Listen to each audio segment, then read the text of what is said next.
Millions set sail on cruise ships every year, chasing dreams of endless ocean views, luxury entertainment, and tropical escapes. But beneath the festive surface, there's often a darker side, a hidden current of tragedy, mystery, and even supernatural terror that strikes when least expected. These aren't just rumors or ghost stories. Every account you're about to hear is drawn from real reports, official records, first-hand Reddit testimonies, and documented news archives. Some involve sudden disappearances, unexplained deaths, chilling encounters, and disasters that change lives forever. Tonight we drift away from poolside cocktails and lively music into the shadows, where paradise can turn into a nightmare in an instant. Each story is more unsettling than the last, so prepare yourself. Our first story, The Vanishing Passenger. Cruise ships symbolize freedom, an escape from ordinary life out on endless seas. Yet for some, these floating palaces become the setting of chilling disappearances with no explanation. People who vanish without warning, leaving no trace behind.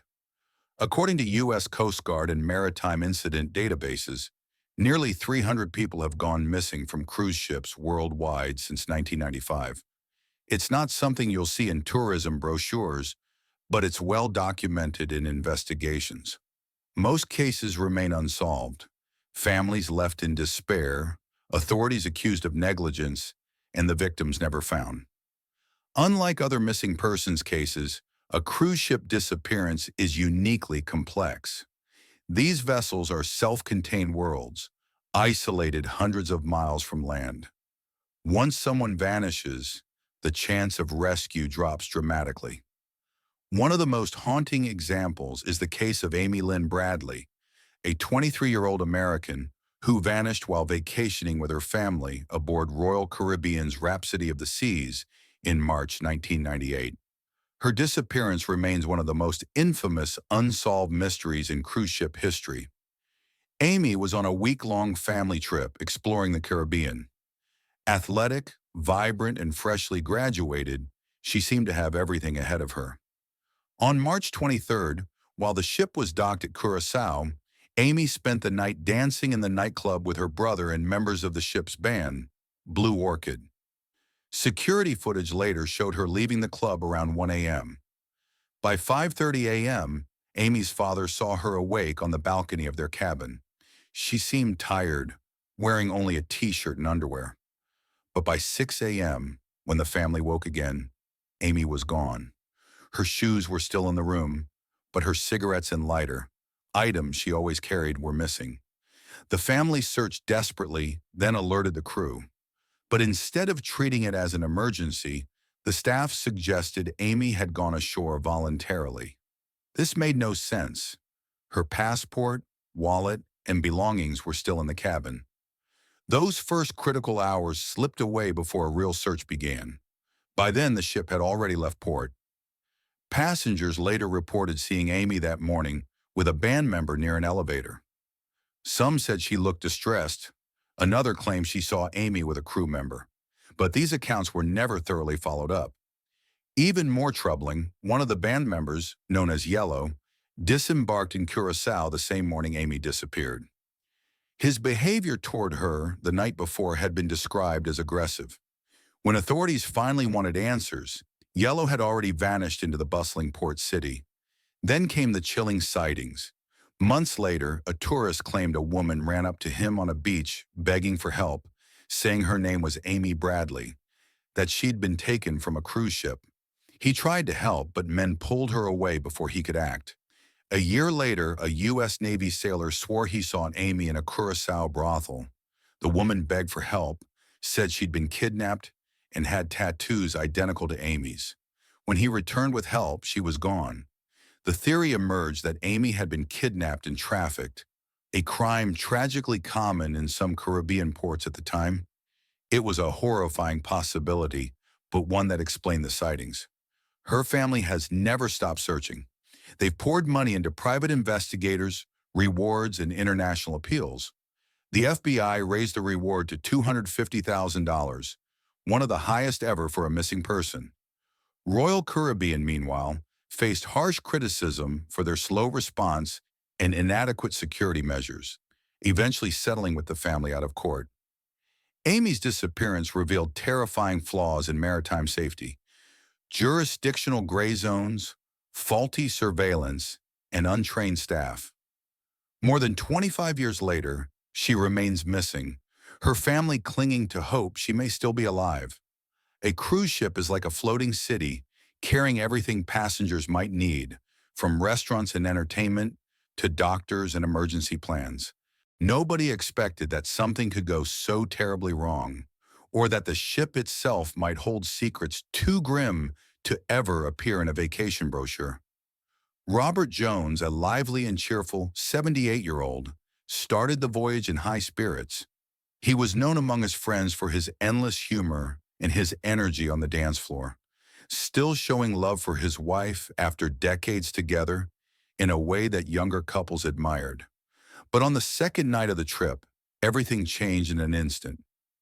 After dinner and games with his family, Robert complained of chest pains and within moments suffered a massive heart attack in his cabin. Carnival's medical staff rushed to help and tried to save him, but despite their efforts, Robert passed away. His daughter, Sarah Jones, and the rest of the family were left crushed with grief. The captain and medical team promised that Robert's body would be treated with dignity until the ship reached port, reassuring the family that Carnival had advanced mortuary procedures in place. Most cruise ships, in fact, have morgues, small refrigerated spaces designed for the reality that deaths at sea do happen. Regulations require these morgues to operate securely and hygienically, both to respect the deceased and to protect the cruise line legally. Families are normally told their loved ones will be kept in a controlled, private area until arrangements can be made. But what the Jones family experienced was far from this promise. Instead of being kept in the ship's morgue, Carnival staff asked if Robert should be placed in what they called a secure alternative location. Distraught and overwhelmed, the Jones family trusted the crew's assurances and agreed. They never imagined that this alternative would be a drinks cooler used by crew members. For 6 days, as the ship sailed from port to port, Robert's body was left in this cooler. Cases of beverages and supplies were stacked around him, and temperatures often rose far above what was needed to preserve a body. The cooler was no proper morgue. It was little more than a storage closet with an unreliable refrigeration system, one that staff entered constantly to restock drinks, completely ignoring the presence of the deceased passenger. When the Carnival Dream finally docked in Galveston, Texas, the Jones family expected to receive Robert's body in a condition suitable for a respectful farewell. Instead, they were met with a horrifying sight. Robert's body had badly decomposed, his skin blackened, swelling and fluids present, to the point where the family had no choice but to hold a closed casket funeral. The smell of decay was overwhelming, mixed with the odor of spoiled drinks from the cooler. Sarah Jones described how Carnival staff avoided direct answers when asked about what had happened.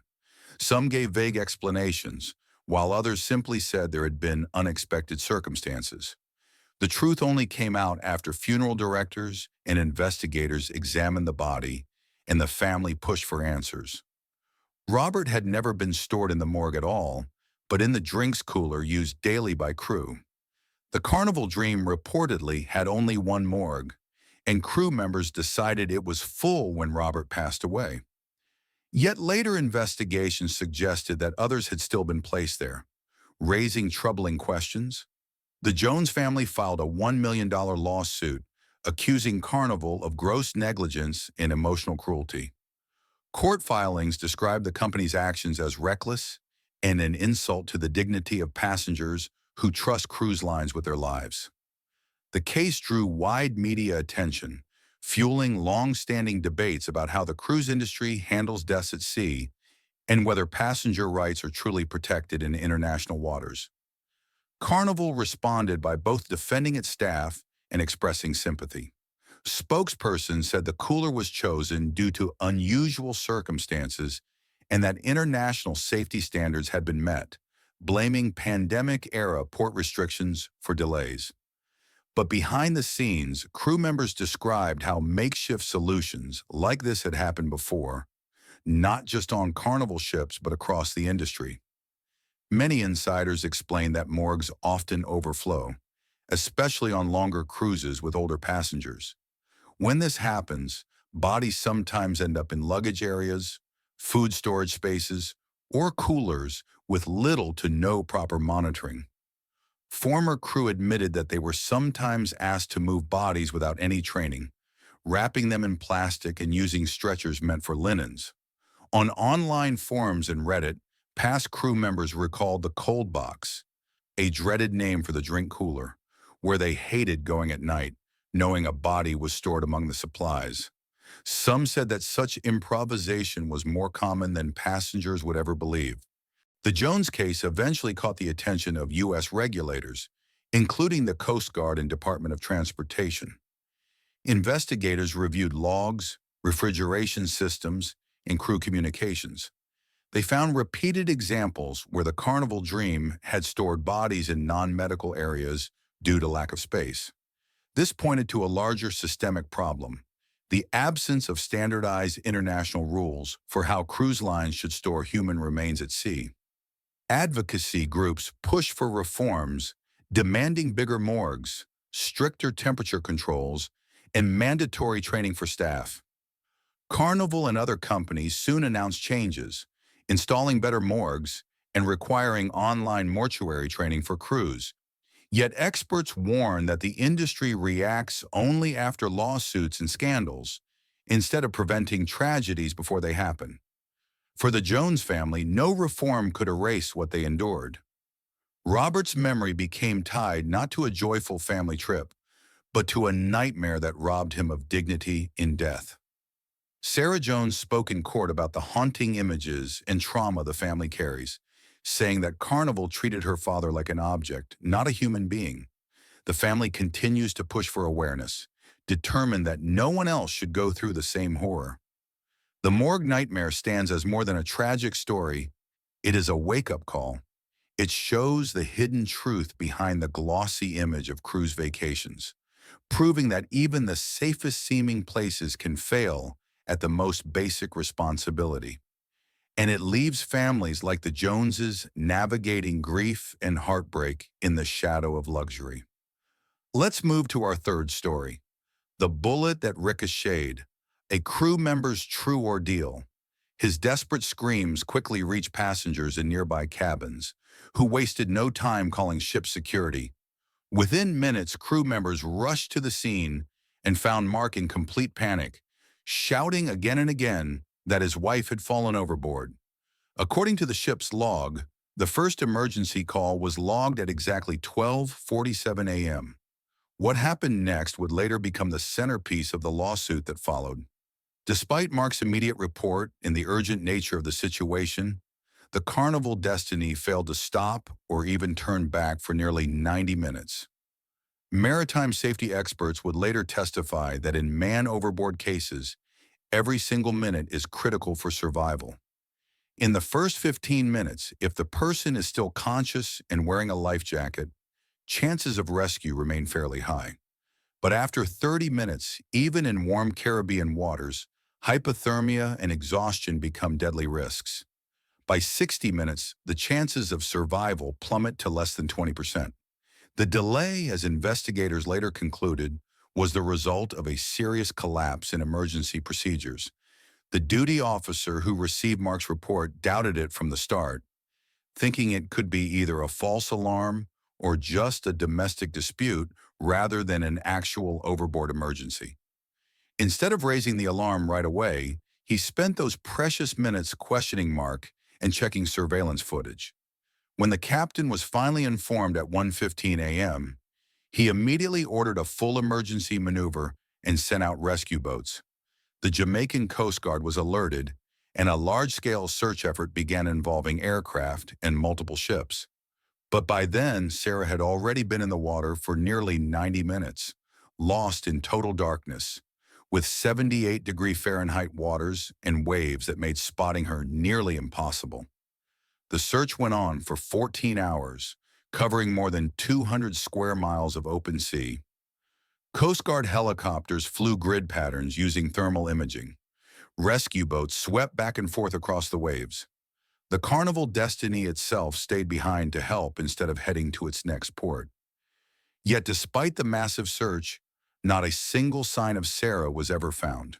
No body, no clothing, no personal belongings, nothing. It was as if she had vanished the moment she hit the water.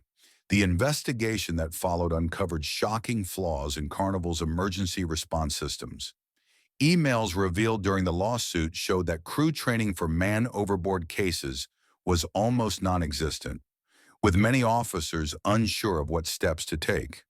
The failure wasn't just one officer's mistake, it was proof of a much deeper problem in communication, training, and preparedness. Even more disturbing, records revealed that the Carnival Destiny had experienced 3 other man-overboard cases in the 2 years before Sarah's death, all with the same delayed responses. In none of those cases were the victims recovered, and though Carnival promised to review and improve safety each time, nothing meaningful had been put into place. Experts testified that the company had shown a pattern of putting schedules and passenger comfort ahead of emergency readiness. Mark Kirby filed a $10 million lawsuit against Carnival, accusing them of negligence, poor safety measures, and failing to respond properly.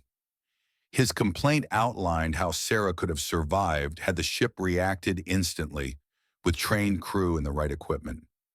Maritime law specialists said the case was one of the clearest examples of cruise line negligence in modern times. Former Carnival staff also came forward, giving damaging testimony. One officer said they were often discouraged from reporting safety issues if it meant costly changes or delays. Another described outdated life-saving gear and poorly maintained rescue boats that almost never got tested. A former bridge officer gave perhaps the most chilling statement. He claimed that man-overboard cases were sometimes treated as paperwork and insurance issues, not life-or-death emergencies that demanded immediate action. The case also exposed another serious issue: balcony safety.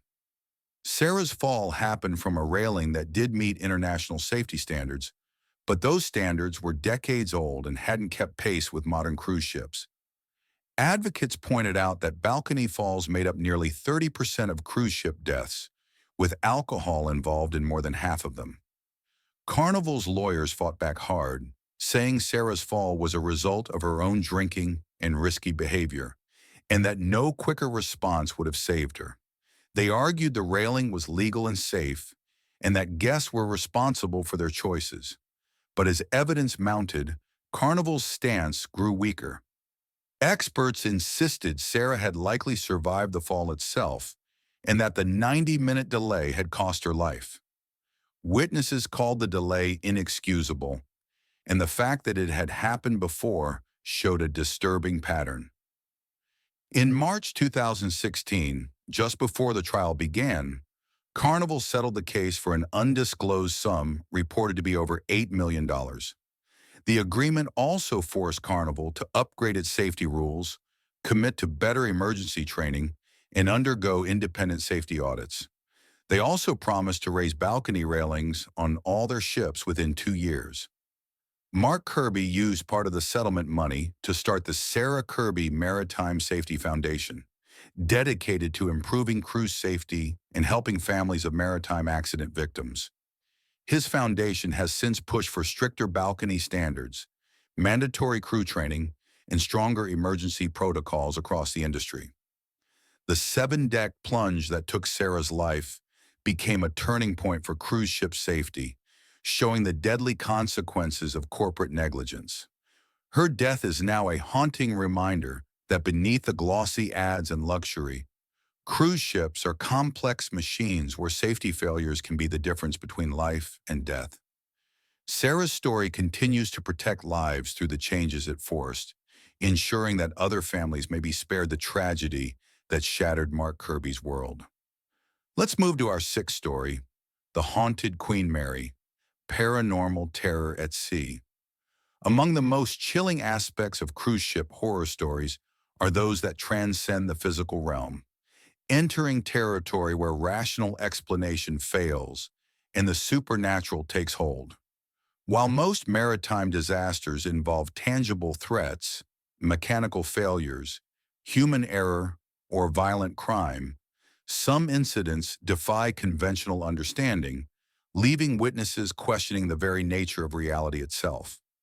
No vessel embodies this eerie phenomenon more than the Queen Mary, a legendary ocean liner turned hotel ship permanently docked in Long Beach, California, where decades of documented paranormal activity have created one of the most haunted locations on Earth.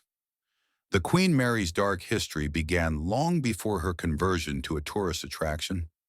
Originally launched in 1936 as a luxury passenger liner, she served with distinction during World War II as a troop ship, carrying over 765,000 military personnel across dangerous wartime seas. But her service came at a terrible cost.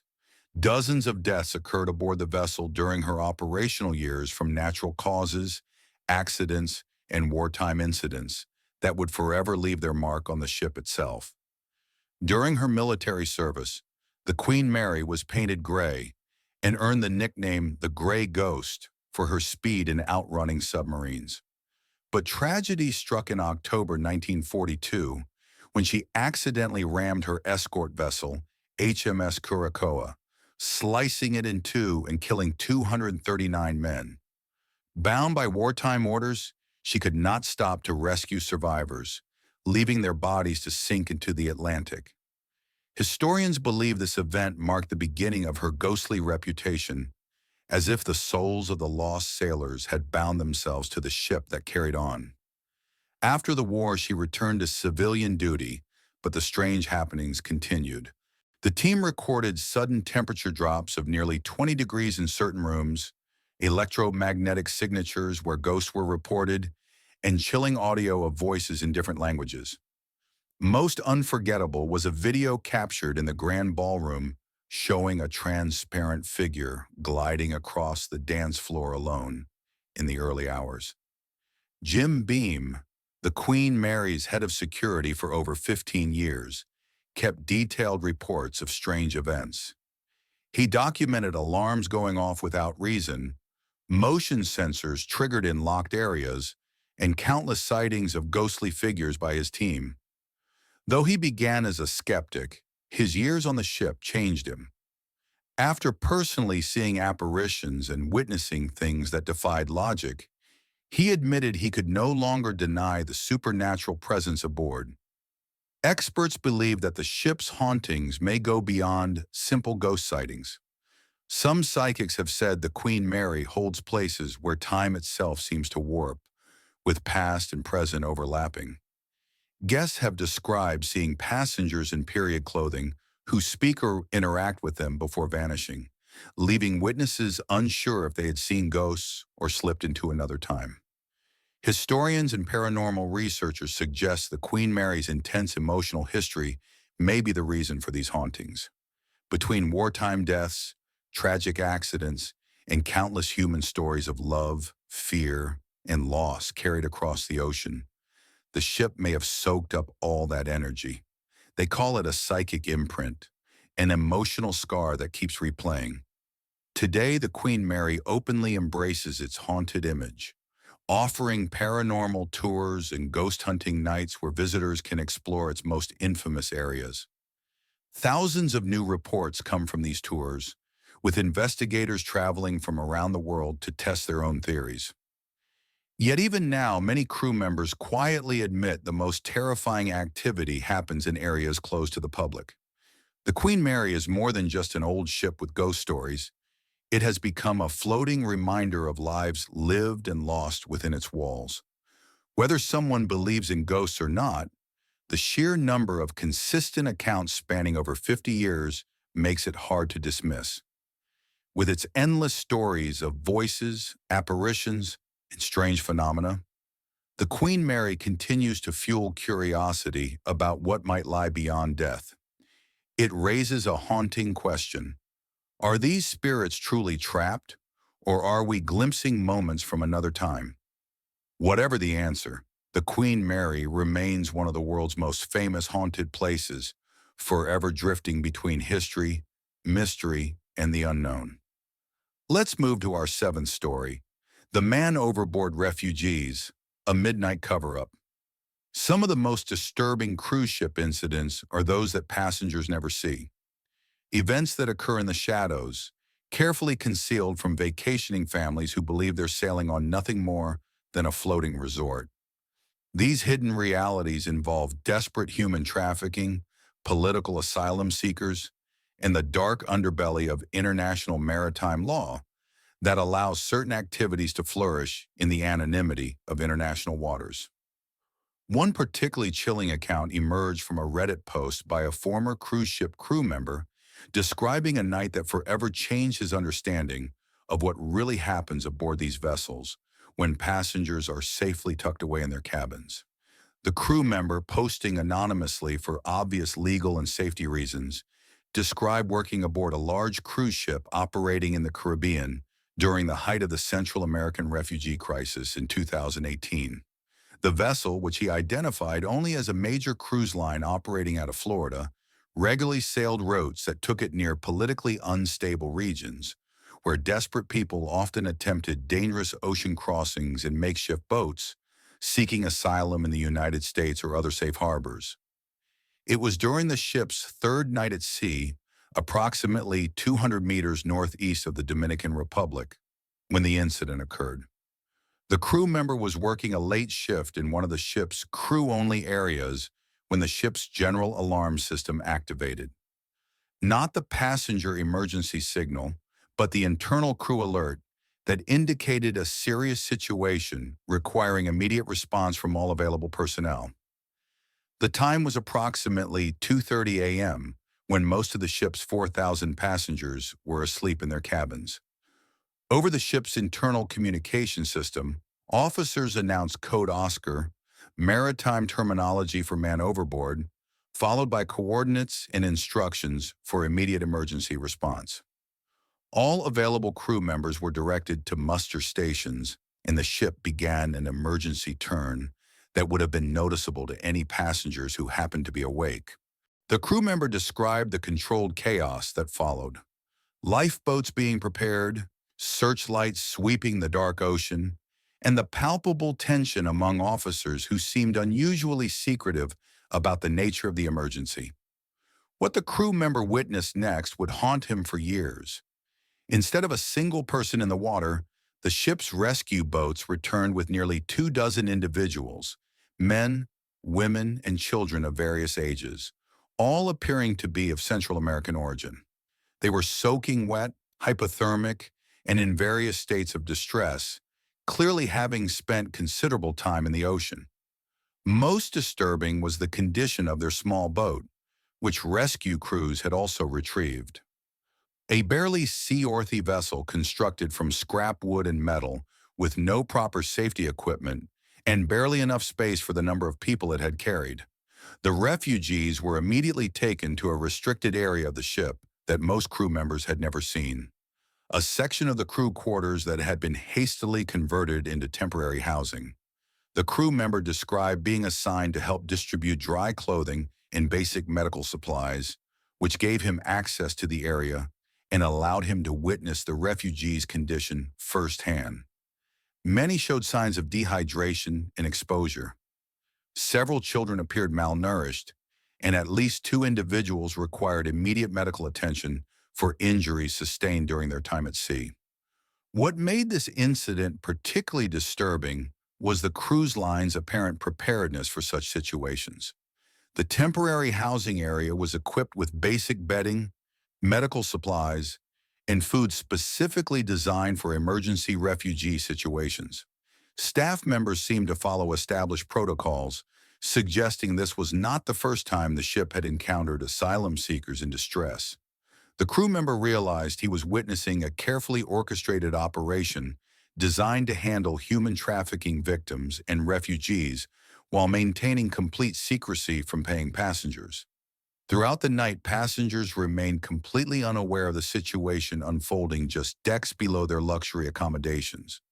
The ship's entertainment staff received instructions to be prepared with explanations for any passengers who might inquire about the emergency turn or unusual activity. They were told to describe it as a minor mechanical issue that had been quickly resolved. Security personnel were positioned at key access points to ensure no passengers could wander into restricted areas where they might encounter the refugees. The crew member described overhearing conversations between ship officers and what appeared to be representatives from various government agencies conducted via encrypted satellite communications. These discussions involve complex negotiations about the refugees' legal status, potential asylum claims, and arrangements for their eventual transfer to appropriate authorities. The conversation suggested that such incidents occurred regularly enough that established protocols existed for handling them, including specific procedures for different nationalities and legal circumstances. Most chilling was the discovery that several of the refugees were unaccompanied minors, children between the ages of 8 and 16 who had attempted the dangerous ocean crossing without adult supervision.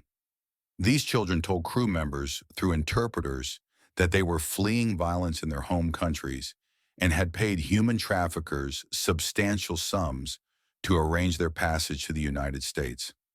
Many had been at sea for over 48 hours in their inadequate vessel before being spotted by the cruise ship's lookouts.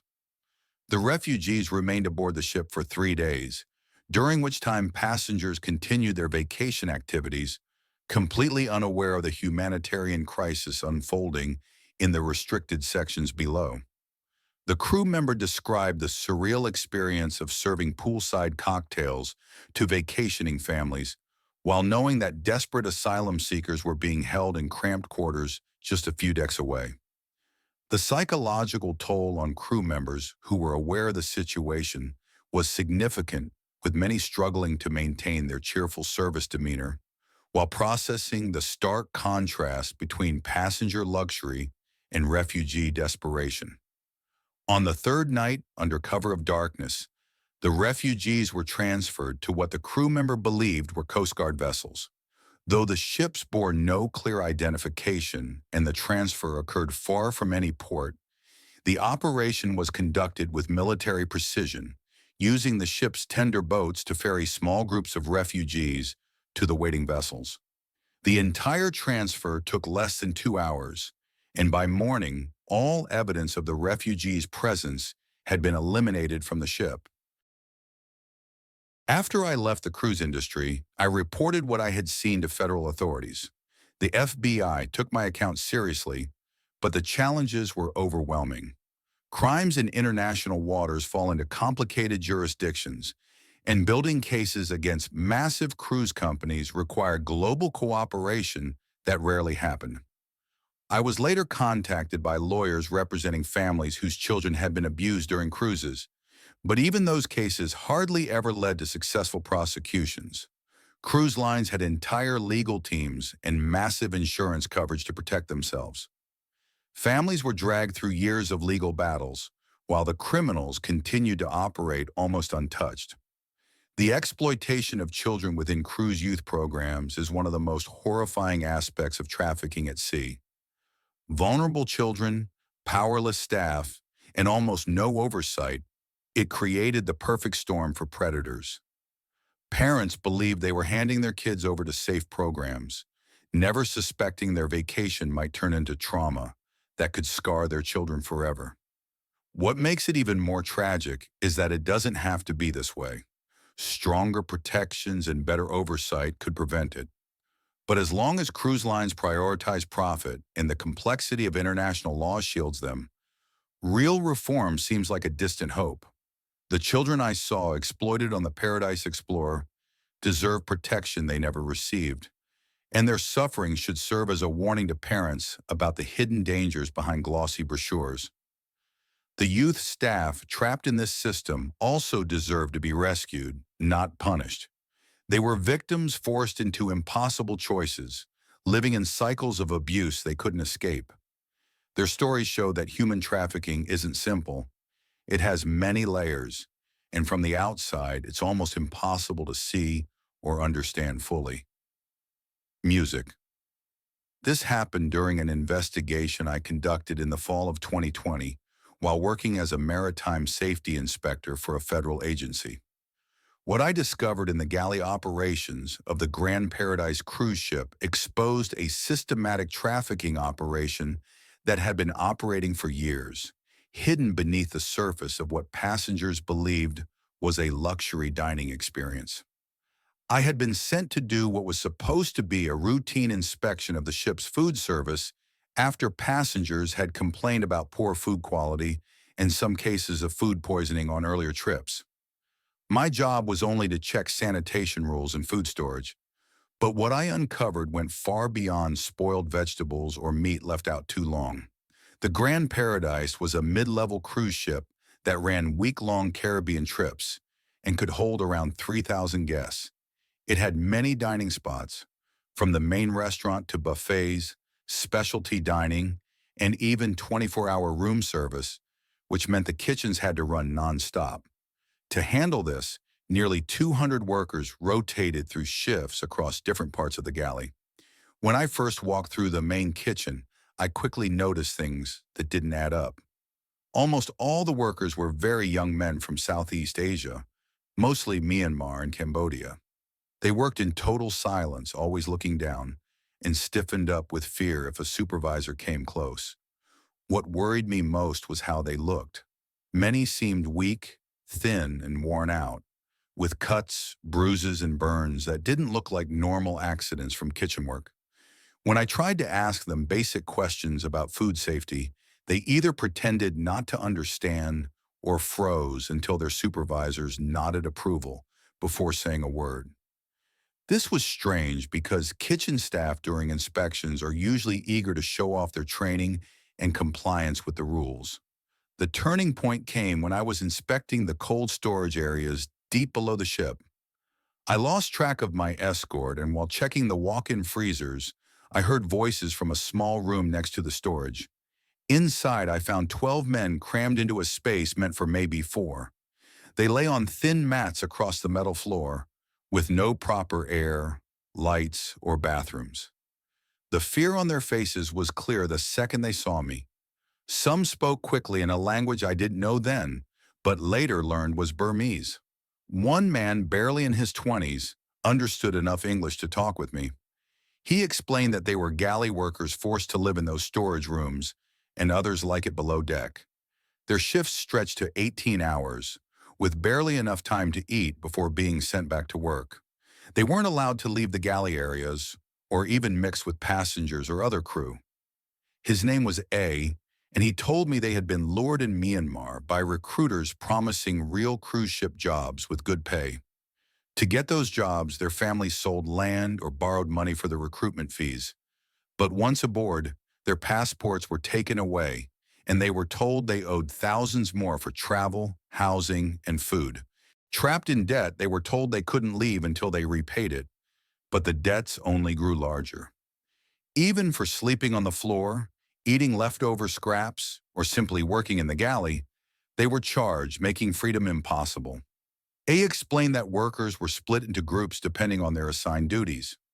Some chopped vegetables all day, others scrubbed dishes endlessly, and a few were tasked with cleaning heavy kitchen equipment and floors.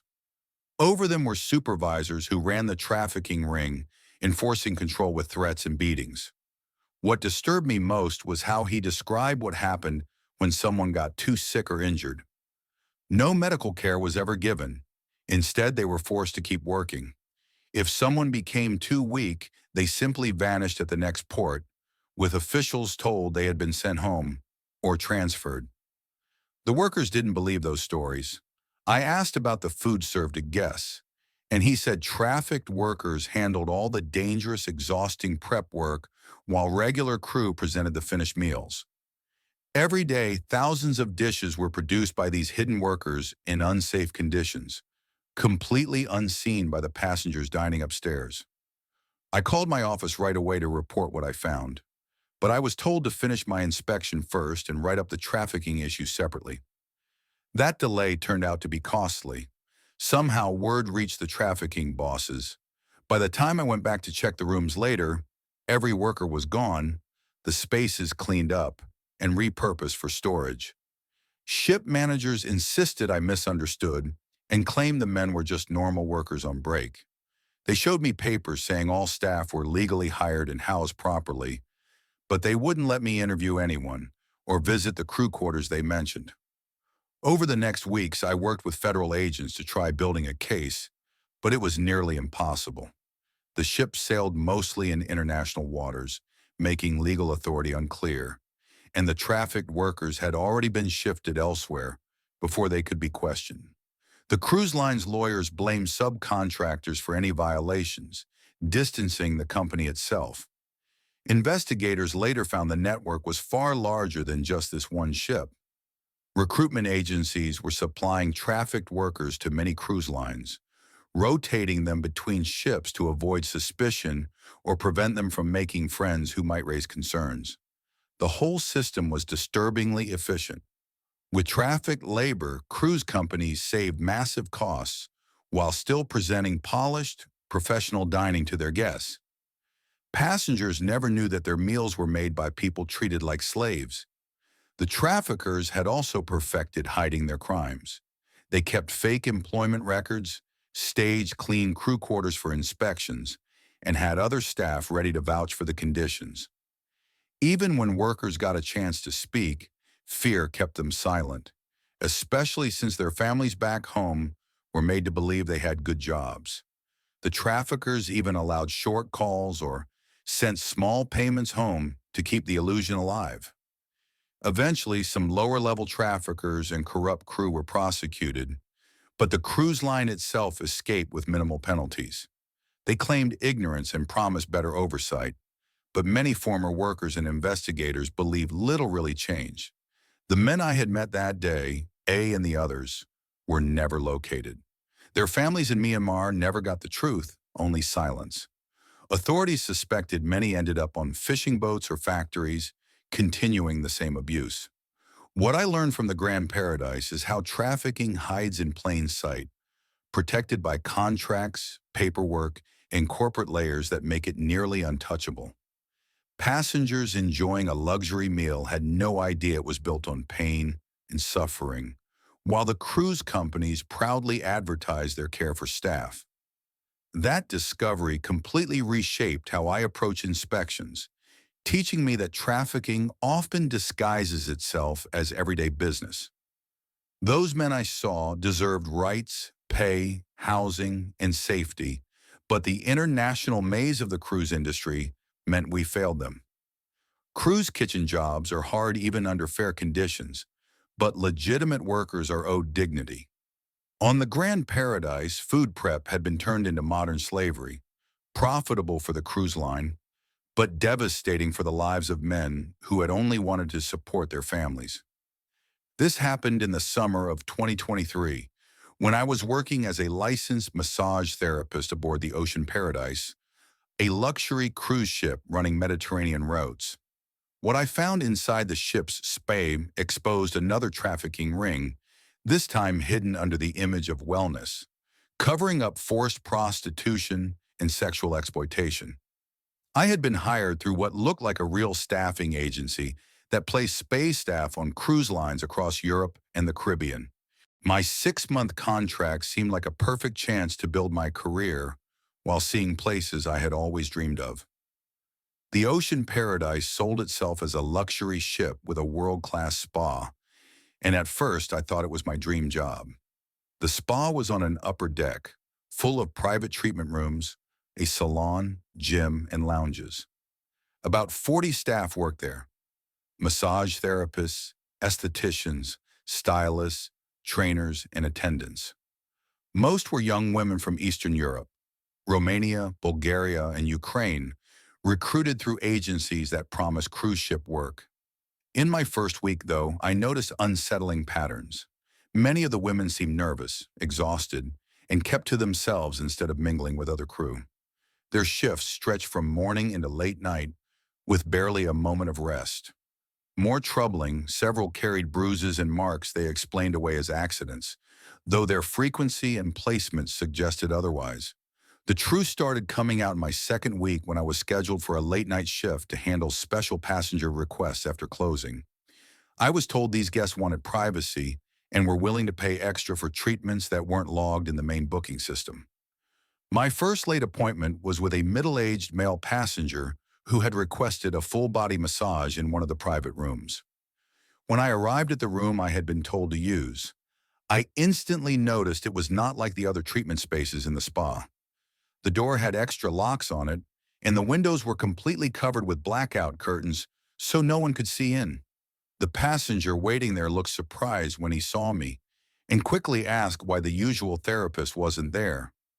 I explained that I was covering for her, and his mood shifted. He grew upset, refused the service, and walked out without saying much else. The following night, I was once again scheduled for after-hours work, but this time I was told to report to a section of the ship I had never been in before. The directions led me into a part of the crew quarters that was separated from the normal housing areas. When I entered, I found a row of small rooms that had been turned into makeshift treatment spaces. These rooms looked nothing like the elegant spa upstairs. They were dark, badly ventilated, and only had plain massage tables with the bare minimum of supplies. What disturbed me most was the women inside. They looked like spa staff I had seen before, but their clothing was not professional uniforms. Instead, it was revealing and suggestive, completely different from what we normally wore in the wellness center. They looked nervous, avoided eye contact, and shrank back when I tried to introduce myself. A man who claimed to be a spa supervisor approached me, though I had never once seen him in the official spa. He explained that these rooms were for special treatments that required more privacy than the normal spa could provide. He warned me not to discuss these services with anyone else on the ship and mentioned that the pay for working there was much higher. When I asked what kinds of treatments I was expected to perform, he dodged my questions and told me the other women would show me what to do. But when I tried to talk to them, they either acted as if they didn't understand English or gave vague answers that revealed nothing about the real nature of the work. Later that week, my suspicions were confirmed. I overheard two passengers in the bar talking about their spa experiences. They were bragging about paying large sums for treatments that were never listed on the spa menu. One of them described services that were clearly sexual in nature, and he even mentioned that the women seemed reluctant and unhappy during the sessions. It was then I realized the horrifying truth. The spa was being used as a cover for forced prostitution. The women I had seen were trafficked victims, forced to provide sexual services under the disguise of wellness treatments. The regular spa hours and legitimate services created a believable front, while the secret late-night operations took place in hidden crew quarters. Guests looking for these services were quietly guided there, where they could exploit the women while pretending it was just part of the spa.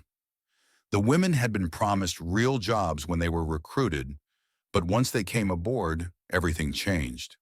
Their passports were taken, they were told they owed large debts for travel and housing, and they were threatened with violence or abandonment if they resisted.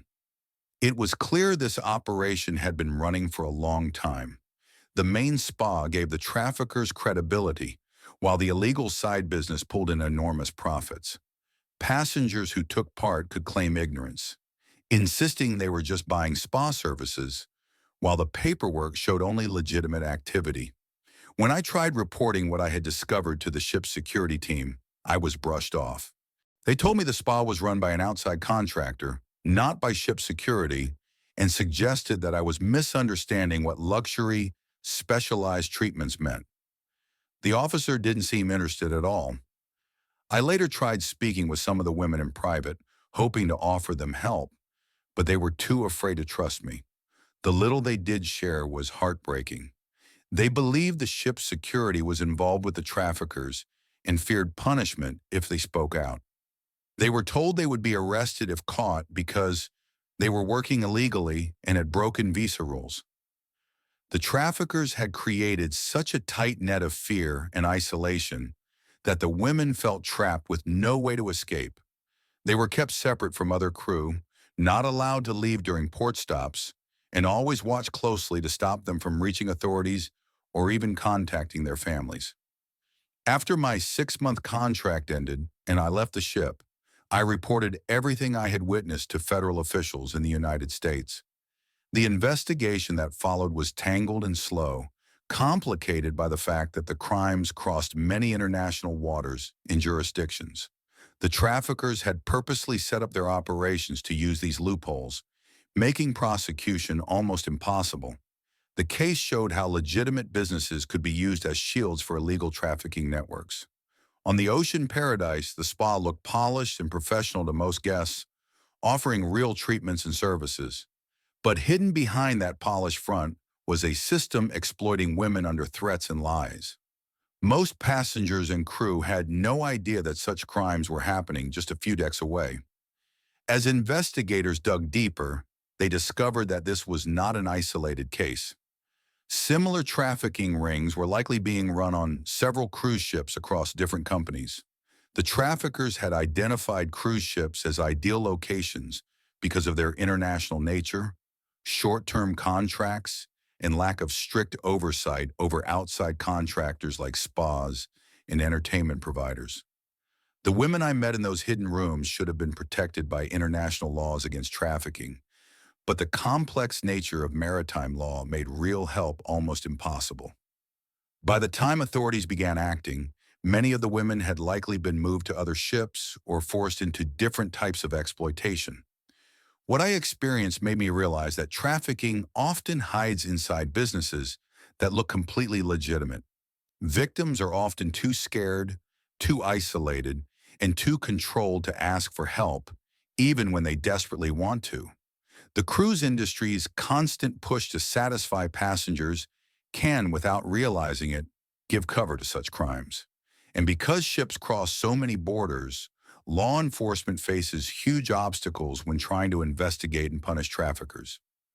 The trafficking operation I uncovered in the spa of the Ocean Paradise was one of the most disturbing forms of human exploitation I've ever seen.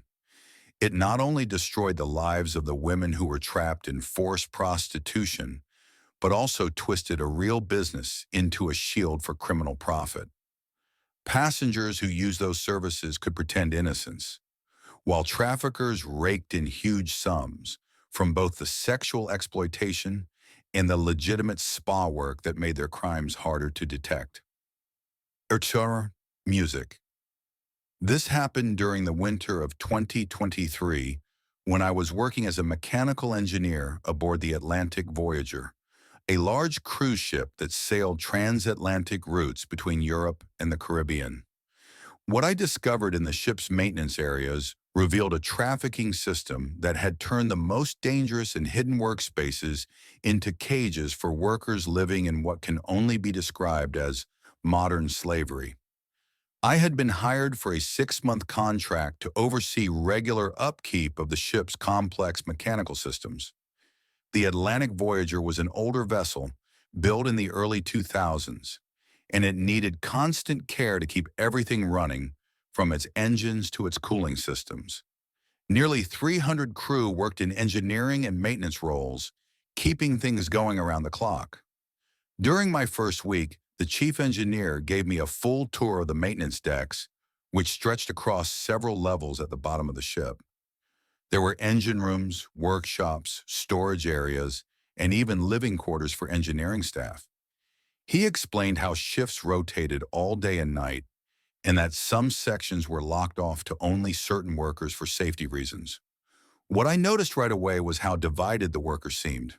The skilled technicians and supervisors were mainly from Western Europe, with standard contracts and normal conditions.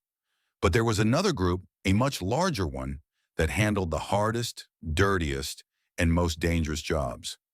These men were from South Asia, mostly Bangladesh and Pakistan, and there were about 60 of them in total. They were the ones cleaning the engine rooms, dealing with toxic chemicals, crawling into cramped areas for repairs, and managing waste systems. Their working conditions were brutal: scorching heat, poisonous fumes, and dangerous machines. And often they didn't even have proper safety gear or training. Most worrying was that these workers seemed to be kept apart from the normal crew and barely interacted with anyone else on the ship.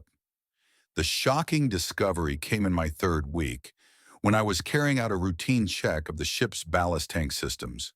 These tanks, found deep in the lowest parts of the ship, are designed to balance and stabilize the vessel during long ocean crossings. Getting inside required strict safety procedures because of the risk of toxic gases and the dangers of confined spaces. While doing this inspection, I was stunned to find that several of these ballast tanks had been altered and turned into living spaces for maintenance workers. The sight was disturbing. The men were lying on thin mats spread directly over cold metal floors, with no real ventilation, no proper lighting, and no working toilets. The air was heavy with chemical fumes from the ship's fuel systems, and the noise from the engines was so loud it felt like the walls themselves were shaking. What unsettled me most was that the hatches to these areas were locked from the outside, which meant the workers were being shut in like prisoners whenever they weren't laboring. I counted at least 18 men trapped in these unbearable conditions, their bodies showing signs of exhaustion, malnutrition, and chemical exposure. Some were coughing badly and had skin rashes that looked painful. When I tried speaking to them, most were too afraid and unable to understand me. But one older man, who introduced himself as Abdul, spoke enough English to tell me the truth. He explained they had been brought from Bangladesh after being promised well-paid jobs in ship maintenance. He said local recruiters in Dhaka, who pretended to be from real maritime agencies, had convinced them to pay large sums just to get the contracts. Many had taken loans or mortgaged family property to afford the fees. But once they stepped aboard, their passports were taken away, and they were told they owed thousands more for travel and housing. The cruel reality was they never received any wages. Instead, they were forced to work endless 12 to 16-hour shifts, taking on the most hazardous jobs imaginable: cleaning toxic tanks, repairing machinery in deadly tight spaces, and handling chemical waste with no training and almost no safety equipment beyond thin overalls and basic helmets. Injuries and sickness were common, yet those who got hurt weren't treated but forced back to work, no matter their condition. Abdul revealed that the entire trafficking setup was controlled by ruthless supervisors who oversaw every part of their lives.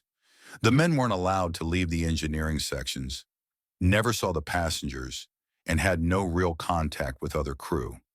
They were threatened daily, told if they tried to escape or ask for help, they would either be thrown overboard or abandoned at the next port. Even worse, these threats weren't empty. Abdul said that men who got too sick or too badly injured would simply vanish during ocean crossings. Supervisors would claim they had been sent home or transferred to other ships, but everyone suspected they had been killed and their bodies dumped at sea. The silence among the workers came from pure terror. They knew speaking up meant certain death. When I tried to alert senior officers, I was met with excuses and denial. The chief engineer brushed off what I had seen, insisting the men were real crew members who chose to live in the ballast tanks because they were quieter than the regular crew quarters. I pointed out the locked hatches and life-threatening conditions, but he snapped back defensively, accusing me of not understanding maritime practices. The captain was just as dismissive, saying that crew housing wasn't his concern since it was managed by outside contractors. He even warned me that making false claims about ship operations could get me fired instantly, or worse, dragged into legal trouble. It became obvious the higher-ups either knew exactly what was going on or were being paid off to keep quiet. I decided to secretly gather proof. I began sneaking photos and videos of the tank rooms and their living conditions during my inspections.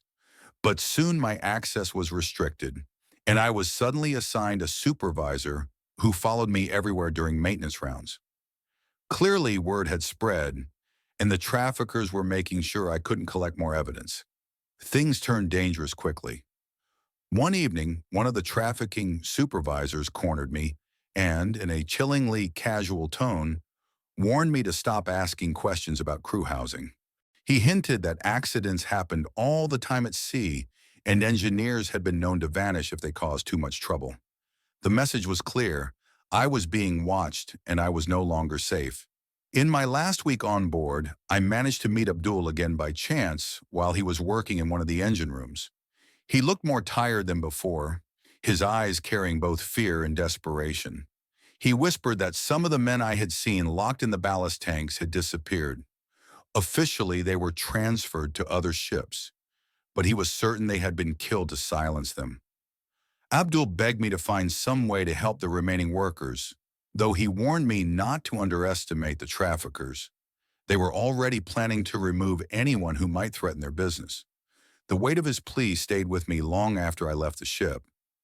When my contract ended and I finally returned home, I reported everything I had seen to maritime authorities in both the United States and the United Kingdom. But the investigation turned out to be a nightmare of its own. The ship flew a foreign flag, operated mostly in international waters, and passed through multiple jurisdictions, all of which made it almost impossible for a single law enforcement agency to take real action. The traffickers had designed it this way, exploiting the loopholes in maritime law so they could carry on without consequences. This case revealed how human trafficking in the shipping world often hides in the darkest and most dangerous corners, places where outsiders rarely go and where the disappearance of workers can be brushed off as accidents. Engineering and maintenance areas are perfect for these crimes, kept hidden from passengers and most crew, while the dangerous conditions provide convenient excuses for injuries and deaths. The deeper investigation also showed how the cruise industry's complex web of contractors and subcontractors allows traffickers to operate in the shadows, while the cruise companies themselves can claim they didn't know what was happening in the restricted sections of their ships. Abdul and the other men I saw living in those suffocating ballast tanks were never found again. Their families back in Bangladesh never got the truth, only silence and lies. It's likely the traffickers either moved the operation to other ships or got rid of the remaining workers before investigators could track them down. The Atlantic Voyager kept sailing, still earning profits, with no visible punishment for the company behind it. What I witnessed in those engineering depths was one of the cruelest forms of trafficking I could ever imagine, where men were trapped in conditions like prisons, forced to work among toxic fumes and deadly machinery, robbed of their freedom and dignity, and discarded when they were no longer useful. This experience taught me that human trafficking in the cruise industry thrives in the hidden, dangerous spaces of ships, out of sight, out of mind, taking full advantage of the complexity and secrecy of modern maritime operations. And the global nature of maritime law makes it nearly impossible for victims to get proper help or for those responsible to be held accountable. The men I had once seen trapped inside those ballast tanks deserve safety, fair pay, and the dignity every worker should have. Instead, they were caught inside a nightmare that most people would never even believe could still exist in today's world. This experience unfolded over several months between January and July of 2023, while I was working as an immigration liaison officer at various ports across the Caribbean. My main duty was to help manage the clearance process for passengers and crew members on cruise ships, but what I ended up uncovering was a hidden trafficking network that was cleverly using cruise ship routes as a system to move victims from port to port throughout the region. By then, I had spent over 8 years working in maritime immigration services and had processed thousands of ship arrivals across places like Jamaica, Barbados, and the Dominican Republic. Most of the work was uneventful, consisting of checking documents, coordinating with ship security, and making sure everything followed local immigration laws. But in the early months of 2023, I began noticing unusual signs that hinted at something much darker happening right in front of us. The first real clue came during an inspection of the Celebrity Paradise while it was docked in Kingston, Jamaica. While reviewing routine crew manifest updates, I noticed that several new crew members listed as joining the ship had documents that didn't match their supposed roles. Three women listed as housekeepers had passports from different countries but identical agency stamps. Even stranger, their visas showed they had already been shifted between different ships over the past 6 months. When I tried speaking to them during the verification process, it was clear something was wrong. They looked frightened, avoided eye contact, and barely spoke any English, even though their jobs supposedly required strong communication skills. Their answers were stiff, almost rehearsed, and they kept nervously looking at a male supervisor who stayed nearby the entire time. This was nothing like the usual behavior of real cruise employees, who were normally confident and professional. Over the following weeks, I began to pay much closer attention to crew changes and passenger lists at different ports. That's when I noticed a disturbing pattern. Women being moved from ship to ship, often with their documents changed to show new names, nationalities, or even ages. A woman who boarded as a housekeeper in Jamaica might suddenly reappear in Barbados, working as a spa attendant, carrying completely different papers. The breakthrough moment came in March when I was working at the port in Bridgetown, Barbados. I saw something that was completely against protocol. A group of 8 young women were being shifted from the Royal Majesty to the Ocean Dream, but the transfer was strange. The men escorting them were not listed as crew on either vessel, and the process was pushed through a side channel that avoided normal immigration checks. Suspicious, I followed up on this transfer and discovered that the paperwork had been arranged through a so-called recruitment agent. But when I dug deeper, I found the business was tied to an address that didn't exist and that the supposed contracts with cruise lines couldn't be verified. It became clear this wasn't an isolated case. It was a trafficking pipeline hidden within regular cruise operations. This operation was carefully built and had likely been running for years. Recruitment agencies in countries like Romania, Ukraine, and the Philippines were used to lure vulnerable women with promises of glamorous cruise jobs. On paper, everything looked legitimate, with proper visas and contracts, making it nearly impossible to flag them as victims at first glance. But once they reached the Caribbean, they were secretly shifted between ships and forced into different kinds of exploitation. Some were put into exhausting labor on ships under slave-like conditions, while others were forced into prostitution for both crew and passengers. The constant transfers left them disoriented and powerless, unable to ask for help or be tracked by authorities. The traffickers were clever. They took advantage of the fact that the cruise industry already has a complex system of crew transfers and immigration loopholes.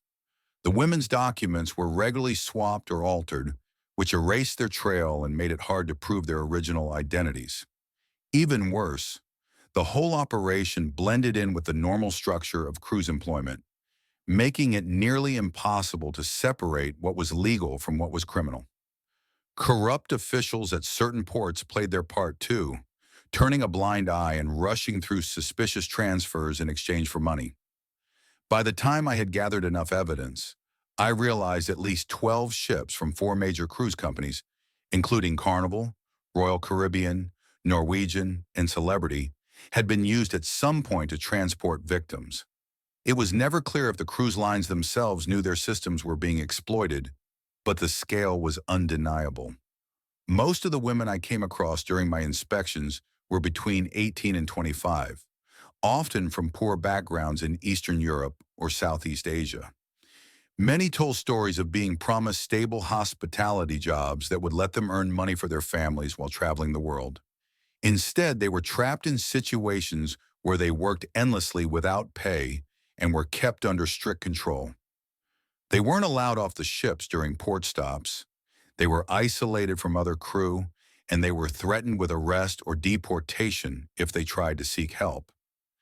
This constant cycle of movement left them confused, hopeless, and convinced escape was impossible. In May of 2023, I finally coordinated with federal investigators to launch a large operation targeting this network. We planned simultaneous inspections of multiple ships across different ports while also raiding the shady recruitment agencies. The outcome, however, was bittersweet. On one hand, we managed to rescue 15 women and give them temporary safety. But on the other hand, the main organizers seemed to have been tipped off.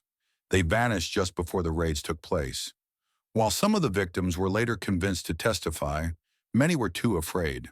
Their families had been threatened, and their own immigration status meant they were stuck in limbo. Some chose to return home quietly, hoping to rebuild their lives away from the nightmare they had been dragged into. The deeper we looked, the clearer it became that this was only the tip of the iceberg.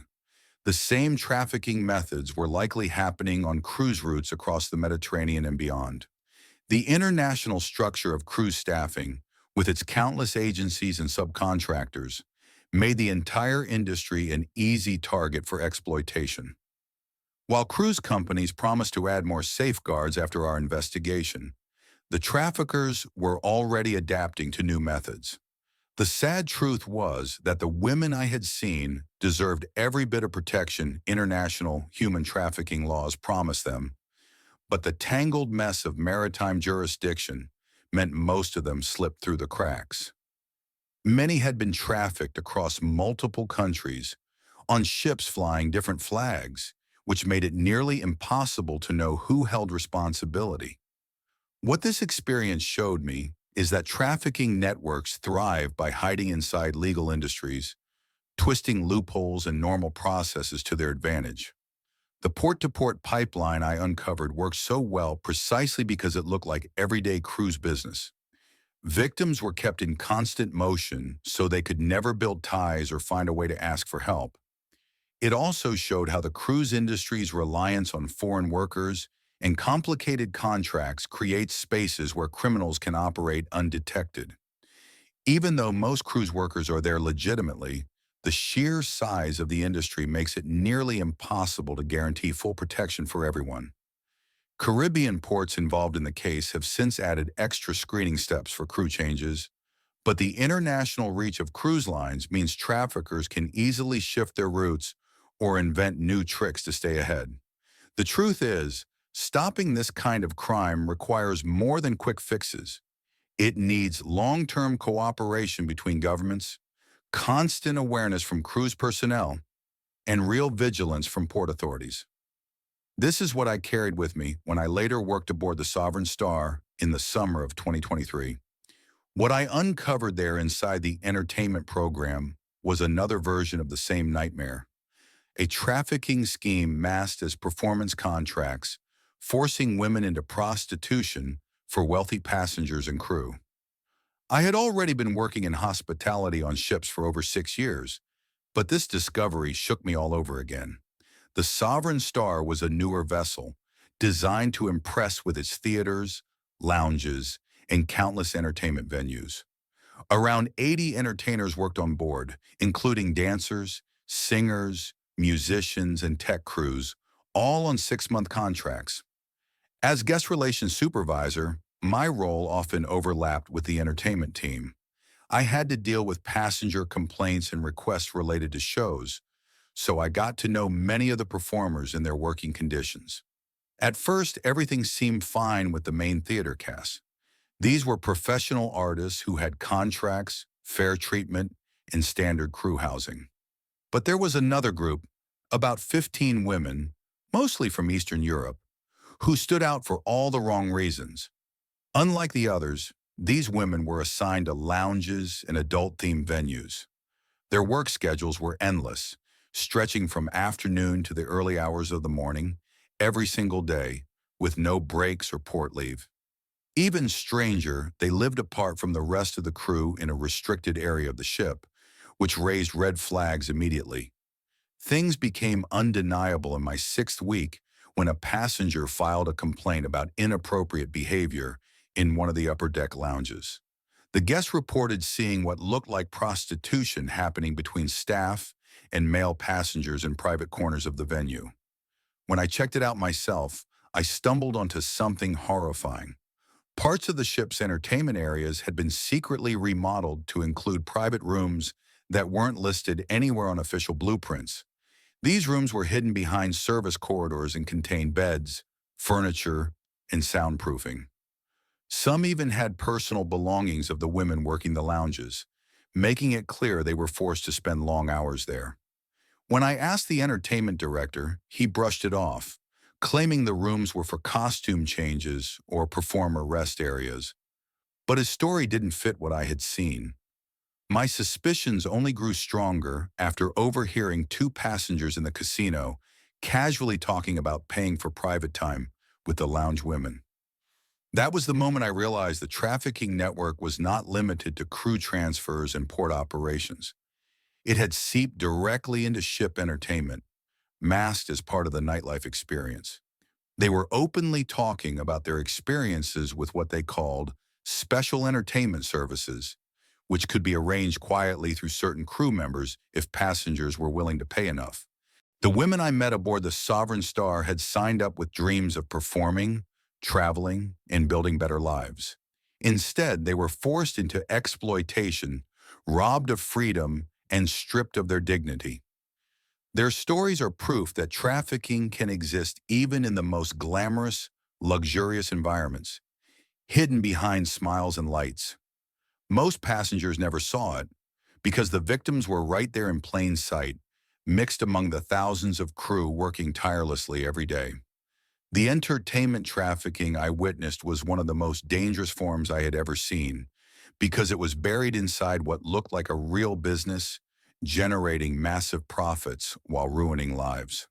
The passengers involved could enjoy their vacations, keeping their reputations intact in public, all while secretly taking part in acts that shattered the futures of women with no way out. This happened during the fall of 2022, when I was working as a facilities maintenance specialist aboard the Grand Voyager, a massive cruise liner running transatlantic routes between North America and Europe. What I discovered deep inside the ship's laundry operations revealed yet another horrifying trafficking network, this time hidden in the most isolated corners of the vessel, where workers were kept in conditions that could only be described as imprisonment. I had signed on for a 3-month contract to carry out routine maintenance on the laundry machines. The Grand Voyager handled mountains of work every week, washing thousands of sheets, towels, uniforms, and even passenger clothing. This required enormous machines, dryers, and pressing systems that ran non-stop, day and night. The laundry areas were located on one of the lowest levels of the ship, and about 40 people were employed there in shifts. During my first week, I was given a full tour of the laundry by the operations manager. The main section looked impressive. Rows of huge washers and dryers, automated presses, and all kinds of advanced sorting systems. But I couldn't help noticing that a few doors and hallways were marked restricted access. When I asked about them, the manager brushed it off, giving vague answers that didn't sit right with me. Another thing stood out: the makeup of the staff. Supervisors and machine operators were mostly from Western Europe, but the workers handling the dirtiest, hardest labor were almost all from South Asia, mainly Bangladesh and Myanmar. They were drenched in sweat, working in suffocating heat and humidity, surrounded by constant noise and chemical fumes. The real breakthrough came in my second week when one of the massive dryers broke down during a night shift. I was called in to repair it, which meant crawling into the service areas behind the equipment. That's when I stumbled on something shocking. Behind the machines was a hidden space that didn't appear on any deck plan. Inside were around 20 men living in appalling conditions. The area looked like a prison. They were sleeping on thin mats laid on the steel floor. No beds, no ventilation, barely any light except for a single bulb hanging from the ceiling. The air was choked with lint, chemical smells, and heat from the machinery. Even worse, the entrance was locked from the outside, trapping them in whenever they weren't working. At first I thought maybe it was some emergency shelter, but the cooking pots, clothes, and organized sleeping spots made it obvious. This was their permanent living quarters. The men looked weak and malnourished, with burns on their arms and rashes on their skin from chemical exposure. Many coughed nonstop, clearly suffering from lung damage. Most of them were too afraid to speak when I tried asking questions. Finally, one older man, who spoke broken English, stepped forward. His name was Hassan, and what he told me changed everything. He said that he and the others had been taken from refugee camps in Bangladesh with promises of safe, paying jobs on cruise ships that would allow them to support their families back home. Instead, they ended up here, hidden in locked compartments, trapped inside a nightmare. They had been promised good hospitality jobs, decent pay, and even chances to move up if they worked hard. But what Hassan described to me was nothing like that promise. The truth was horrifying. The men were pushed into 16-hour shifts inside the laundry, handling burning chemicals and running massive machines without any training or protection. They were never given proper pay. Instead, they were told they owed thousands of dollars for being brought to the ship, for the cramped place they slept in, and for the scraps of food they got, which were mostly leftovers from the cruise meals. Hassan said the men were never allowed to step outside the laundry sections of the ship and had no chance to meet other crew or passengers. If anyone tried to run or ask for help, they were told they would either be thrown into the sea or left stranded at some port without money or identification. The people in charge kept them under control with violence and with threats against their families back home, who were told lies that their loved ones were working real jobs and sending money. What struck me most was what Hassan admitted in a hushed voice. Some of the workers had already died, not by accident, but because of the conditions they were trapped in. The chemicals scarred their lungs, the machines crushed them, and the exhaustion broke their bodies. But their deaths were covered up. Supervisors got rid of the bodies while the ship crossed the ocean and told the families that their relatives had either moved to other ships or gone searching for better work. No one outside ever knew the truth. This entire trafficking ring worked so well because the laundry rooms were buried deep in the ship, hidden away where nobody would ever look. The loud machinery, the smell, the endless noise, all of it disguised the secret prison holding these men. To outsiders, the laundry seemed like just another busy part of ship life. When I tried to alert ship security, I was brushed off immediately. They told me the laundry wasn't even under their authority because it was run by a subcontractor. So if I had problems, I had to take it up with the contracting company. The security chief even hinted that I might lose my job if I kept pushing, saying that going into restricted areas without permission could have serious consequences. I tried to fight back by sneaking photos of the hidden compartment during later repair jobs, but it didn't last long. Suddenly, I found myself blocked from those areas, and every time I had to go near the laundry, I was followed by a supervisor. They clearly knew I had discovered something, and they weren't going to let me get any more proof. Things turned darker when one of the trafficking supervisors confronted me directly. He didn't shout or threaten me openly, but the meaning was clear. He told me that accidents could happen to anyone on the ship, even to maintenance workers like me. And sometimes those accidents meant people didn't come back alive. That moment told me everything. I was in real danger just for knowing what was going on. My last week on the ship, I managed to find Hassan again. He was alone on the night shift in the main laundry. His eyes looked hollow, full of fear. He told me that several of the men I had seen before were now gone. Officially, they were transferred to other ships, but Hassan didn't believe it. He thought they had been killed, silenced forever so they couldn't speak. He begged me to find help for the rest, but his voice shook when he warned me. The people running this operation were planning to wipe out anyone who might expose them. When my contract finally ended, I left the ship and went straight to the authorities in both the US and the UK. But the investigation hit roadblocks everywhere. The ship sailed under a foreign flag, spending most of its time in international waters. Nobody could agree who had power to act. That was exactly how the traffickers had set it up. They used the messy legal system of the cruise industry to hide in plain sight. The case opened my eyes to just how deep trafficking runs in the maritime world. It thrives in hidden corners, industrial zones like laundries, engine rooms, and supply areas, where victims can be kept out of sight and where their disappearance hardly raises questions. The laundry rooms were the perfect disguise. Passengers never go there, and even crew members have no reason to visit unless they work directly in those areas. Injuries, scars, even deaths can be explained away as industrial accidents, making it almost impossible for outsiders to suspect anything darker. The investigation also revealed how traffickers take advantage of subcontracting, the system where cruise companies hand over different departments to outside businesses. With so many layers of responsibility, the cruise line itself can always claim it didn't know what was happening, while the subcontractors quietly allow exploitation. Hassan and the other men I had seen locked in that hidden space were never found. Their families in Bangladesh still believe they're working somewhere on the sea, never told the reality of what happened to them. In truth, the traffickers probably moved them to another vessel or disposed of them before authorities could close in. The Grand Voyager kept on sailing, shining like a luxury paradise for its passengers, while the shadows inside told a very different story. The laundry room trafficking operation I witnessed stands out as one of the most brutal forms of human trafficking imaginable. One man bragged about spending more than $2,000 for a private session with one of the lounge women and described details that were clearly sexual rather than anything related to entertainment. That was the moment I realized the truth.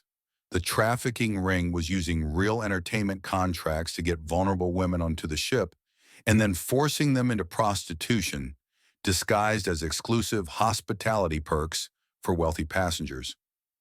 The women had been promised glamorous jobs that would let them perform while traveling and making good money. But the reality was much darker. As soon as they boarded, their passports were taken away, and they were told they owed enormous debts for travel, uniforms, and housing.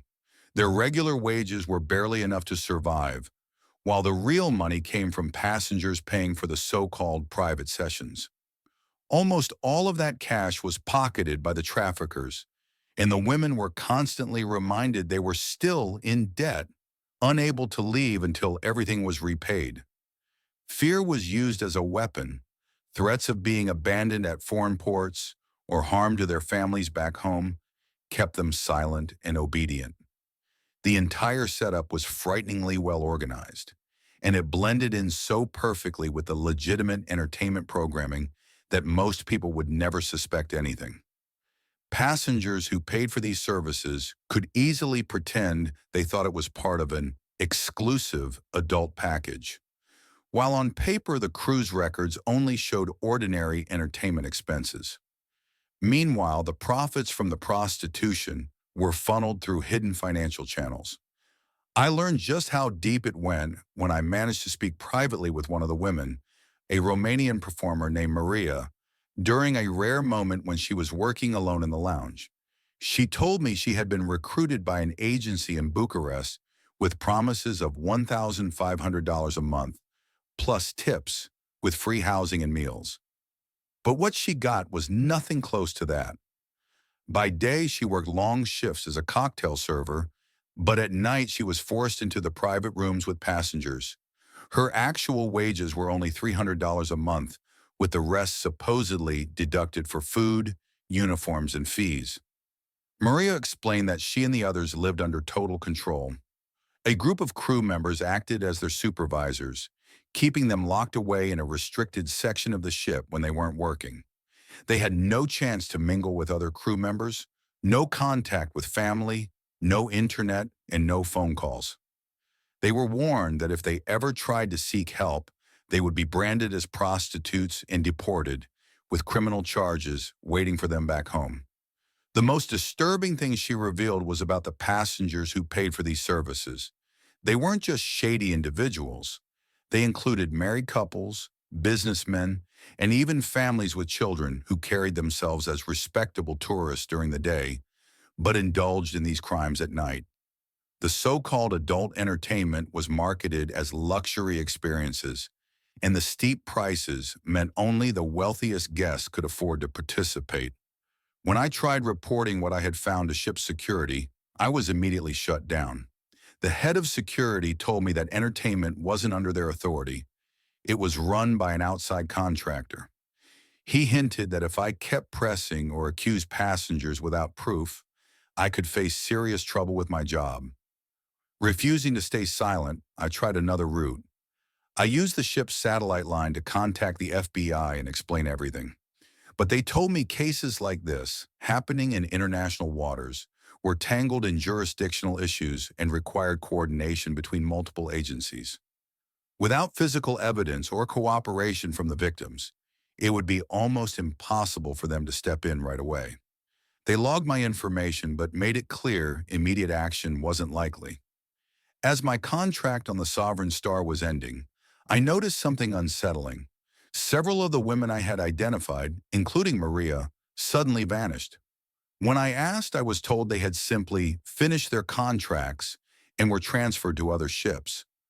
But I couldn't shake the feeling that the traffickers had moved them to shut down any chance of further investigation. Once I left the ship, I kept working with federal investigators, sharing everything I had learned. What the investigation uncovered was chilling. Similar schemes were happening on multiple cruise lines, hidden inside the entertainment industry. The way contracts and agencies were structured made the perfect mask for organized trafficking. These operations were making huge profits while looking like legitimate business. And because the women were trapped on ships at sea, cut off from outside help, escaping was nearly impossible.